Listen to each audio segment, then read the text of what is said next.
అన్ని రకాల రాష్ట్రానికి సంబంధించిన సమస్యలు ఏవైతున్నాయో వాటి పట్ల కూడా ఆ విధంగానే పోరాటం చేస్తున్నాం. ముఖ్యంగా వైకాపా సంబంధించిన ఏవైతే గత ప్రభుత్వం చేసిన దాష్టికాల పైన పెద్ద ఎత్తున ప్రచారణ జరగాలి, దోషుల్ని శిక్షించాలనే దానికి ఎటువంటి రాజీ లేకుండా భారతీయ జనతా పార్టీ కూడా కృషి చేస్తుంది.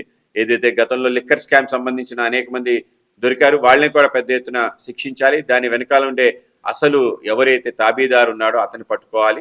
ఆ విధంగానే ప్రతి అంశంలో కూడా ఒక వ్యక్తి ఏ విధంగా నిర్మాణం చేశాడని ఆమె అందరికీ తెలుసు. ఆ వ్యక్తి ఎవరు, ఆయన తప్పనిసరిగా శిక్ష పడాలనే దిశగానే మనం అడుగులు వేస్తున్నాం. అలాగే మన దేవాలయాల వ్యవస్థని నాశనం చేసే ఒక పెద్ద కుట్ర జరిగింది రాష్ట్రంలో.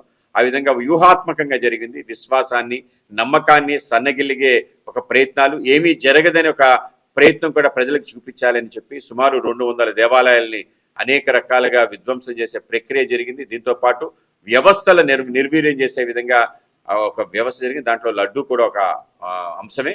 పరకామణి కానీ, లడ్డు కానీ, ఏవైతే సేవలు ఉన్నాయో స్వామివారి సేవల్ని తగ్గించడం కానీ, ఏవైతే దేవాలయ భూములు ఉన్నాయో వాటిని అన్యక్రాంతం చేయడం కానీ, అన్య మతస్థులు తీసుకొచ్చి చొప్పించే ప్రయత్నం కానీ, ఇటువంటి అనేక రకాల కార్యక్రమాలు జరిగి తప్పనిసరిగా వీటన్నిటిపై విచారణ చేసి వాళ్ళని శిక్షించాలి. దాంతోపాటు ఈ వ్యవస్థల్ని తిరిగి నిర్మాణం చేసే దిశగా ఇప్పటికే మేము అనేక రకాల విషయాలు చెప్పడం జరిగింది. రాబో కాలంలో ఆ విధమైన వ్యవస్థ నిర్మాణం కోసం జాతీయవాద సంస్థలు అడుగులు వేస్తున్నాయి. ఆ విధంగా వెళ్తుంది. ఆంధ్రప్రదేశ్లో అటువంటి ఒక మంచి వాతావరణం, ఆధ్యాత్మిక వాతావరణం ఈ దేశంలో ఎక్కడా లేని విధంగా దేశంలో అన్ని దేవాలయాలు ఉన్నాయి. అయితే పక్కనున్న తమిళనాడు కానీ, కేరళ కానీ, కర్ణాటకలో ఆ దేవాలయాల వైభవం ప్రపంచవ్యాప్తంగా తెలుస్తుంటే దురదృష్టం మన యొక్క దేవాలయాల వ్యవస్థ ఆ విధంగా వెళ్ళట్లేదు. తప్పనిసరిగా మన దేవాలయాల వ్యవస్థ ద్వారా ఏదైతే టెంపుల్ టూరిజం ఉందో దాన్ని పెద్ద ఎత్తున తీసుకొచ్చే ప్రయత్నం చేస్తాం.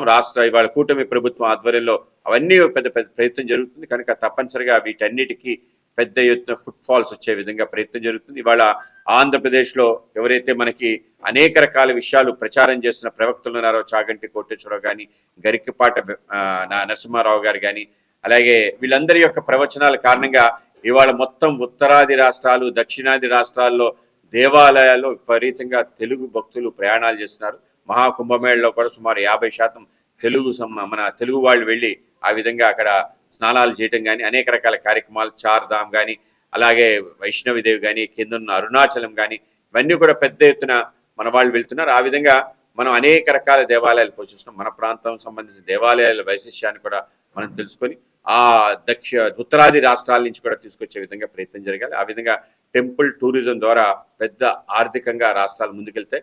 ఉత్తరాఖండే రాష్ట్రం కేవలం టెంపుల్ టూరిజం ద్వారా ఆ రాష్ట్ర ఖజానా నిండుతుందనే విషయం మనం గమనించాలి.